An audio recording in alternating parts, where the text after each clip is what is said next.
Proclamação do Evangelho de Jesus Cristo segundo João. Glória a vós, Senhor. Naquele tempo, Jesus dizia a seus discípulos: daqui a pouco vocês não me verão mais. Porém, mais um pouco me tornarão a ver. Alguns discípulos comentaram: o que ele quer dizer com isso? Daí a pouco vocês não me verão, mas porém a pouco me tornarão a ver? E ainda eu volto para o Pai? E diziam: que significa esse um pouco? Não compreendemos o que ele quis dizer. Jesus percebeu que eles queriam fazer perguntas e disse: vocês estão discutindo porque eu falei? Daí a pouco vocês não me verão mais, porém mais um pouco me tornarão a ver? Eu lhes garanto, vocês não vão gemer e se lamentar, enquanto o mundo vai se alegrar, vocês ficarão angustiados, mas a angústia de vocês se tornará alegria. Palavra da salvação, glória a vós, Senhor. Meus irmãos e minhas irmãs, que as palavras do Santo Evangelho perdoem os nossos pecados. Amém. Quanto tempo, hein? Bom dia a todos e a todas que estão acompanhando aqui no nosso canal. Bom, hoje Jesus é curto e grosso com as palavras, só que os discípulos não entenderam, né? Mais uma vez os discípulos não entenderam. Meus irmãos e minhas irmãs, muitas das vezes o que Jesus quer falar para nós não é aquilo que a gente espera que ele nos fale, mas aquilo que ele quer nos falar. Veja bem, nós escutamos aqui neste momento discípulos que ficaram angustiados com o que Jesus tinha falado. Olha só, Jesus acabou de dizer que ele vai sofrer, que ele vai morrer e que ele vai desaparecer do meio dos discípulos. Porém, em breve, eles tornarão de ver os discípulos novamente. O que isso tudo quer dizer? Jesus estava falando da vida dele. Jesus estava falando de tudo aquilo que ele ia ter que passar. Jesus vai sofrer, vai ser morto, crucificado, e depois que ele vai ressuscitar no terceiro dia. Porém, os discípulos não compreenderam aquilo. Na verdade, os discípulos não compreendiam nenhuma das frases que Jesus falava. Uai, mas se os discípulos não compreendiam, então por que eles estavam andando junto com Jesus? Porque os discípulos gostaram de escutar Jesus. Quando a gente gosta, e este é o maior defeito da pessoa, quando a gente gosta de alguma pessoa, por causa das ações, por causa dos gestos, por causa das gesticulações, porque a pessoa é bonita, porque a pessoa ela faz tal pose, porque a pessoa ela tem um falar gostoso, a gente não procura ver o redor, o interior da pessoa, porque só aquilo nos basta. Claro que a gente não deve viver assim. Devemos procurar as ações do outro, os mínimos detalhes, porque você precisa conhecer até o seu inimigo para saber diferenciar. Ontem eu tive uma aula muito legal de filosofia, que a gente aprendeu uma coisa muito interessante. Muitas das vezes nós precisamos diferenciar e distinguir o problema da pessoa, o problema do sujeito. Ah, mas como que eu posso dizer isso? Ah, que fulano fez alguma coisa, que fulano falou alguma mentira, alguma fofoca. Eu vou parar de falar com o fulano por causa disso? Não. Você separa a fofoca dele de lado e reconhece a pessoa. Por quê? Este é um dom. Quem realmente conhece a pessoa, conhece as ações dela, sabe que, fulano, na minha aula, por exemplo, eu vou dar um exemplo de professor, como a professora falou ontem. Fulano na minha aula mexe no celular a aula inteira, não preste atenção. Só que eu não brigo com ele porque eu reconheço que ele tem respeito comigo e ele não faz a bagunça na sala. Ele não faz bagunça, apesar de ele estar prestando atenção, apesar de ele não estar prestando atenção, ele não faz bagunça na sala. Por isso que eu converso com ele.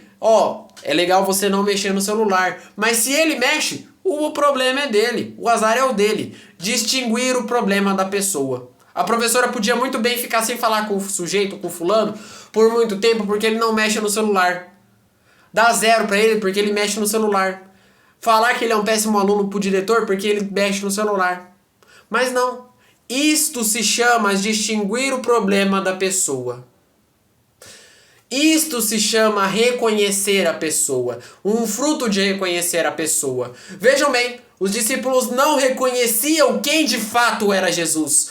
Pedro foi o único que se manifestou devido à pergunta que Jesus fez. O que vocês dizem que eu sou? Pedro foi o único que disse, você é o Messias, o Filho de Deus vivo. E então, Jesus responde uma coisa muito bonita. Feliz és tu, Simão, filho de Jonas, porque não foi ninguém que te disse isso, mas meu Pai que está no céu. Por que Jesus disse isso? Porque Jesus já estava angustiado. Ninguém dos discípulos, dos 12 discípulos que ele amava, sabia quem era ele. Ninguém sabia quem era ele. E por isso a gente deve reconhecer. Porque este veio o segundo problema de você não reconhecer uma pessoa. A pessoa fica triste. A pessoa se magoa.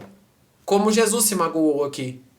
Porque, poxa, eu dou a minha vida para a pessoa, eu ajudo a pessoa, eu cuido dela, eu ensino. E a pessoa não fala nada de bom ao meu respeito. E a pessoa não me elogia. E a pessoa não gosta de mim. O que eu tenho de errado? A gente começa a fazer essas perguntas. Aí vem o segundo passo. É preciso reconhecer a pessoa independente das ações que ela faz. É preciso reconhecer a pessoa independente do que ela é. Se ela é boa ou se ela é ruim. Se ela é boa, melhor ainda você reconhecer a pessoa. Porque às vezes ela é boa só de cara. Dentro dela tem um espírito ruim.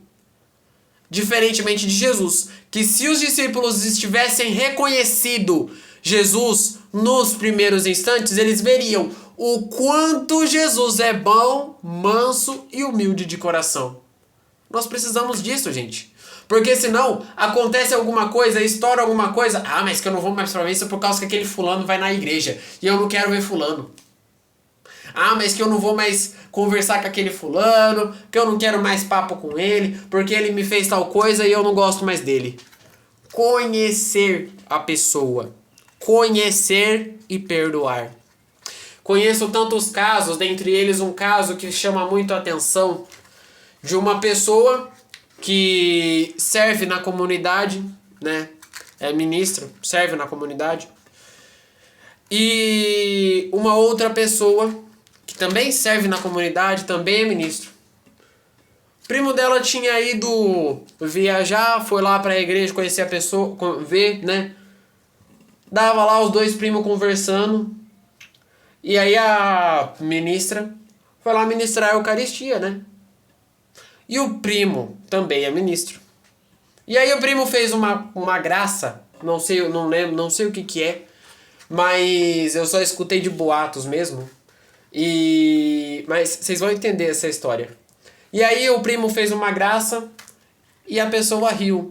Naquilo que a pessoa riu, a outra que estava de longe percebeu uma coisa estranha e não quis mais falar com aquela pessoa. Até hoje não se sabe o que aconteceu, até hoje não se sabe porquê, mas é uma coisa que acontece. Coisas acontecem assim.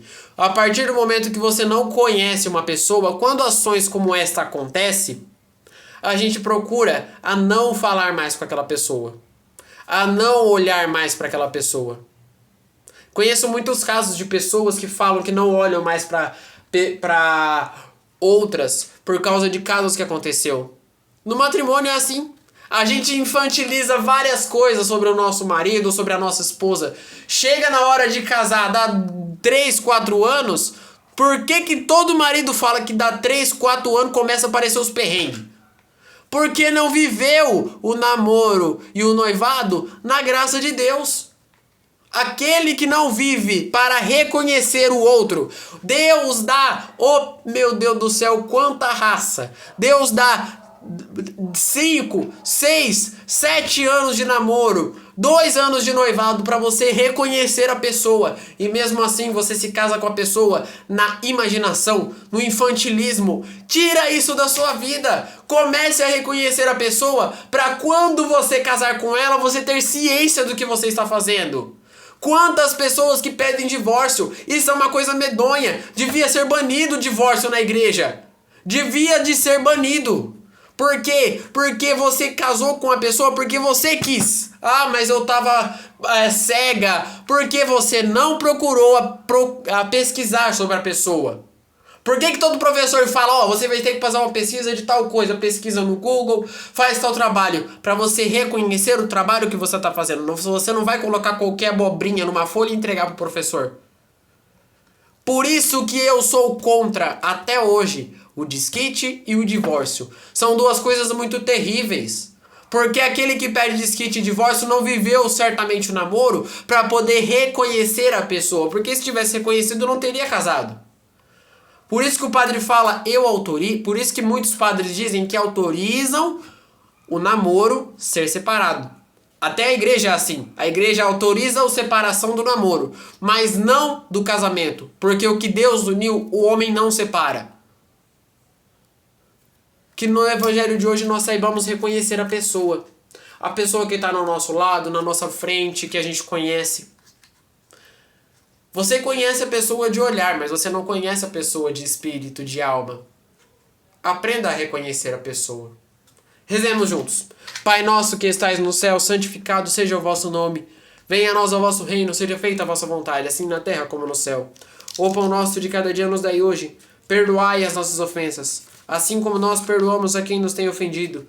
E não nos deixeis cair em tentação, mas livrai-nos do mal. Amém.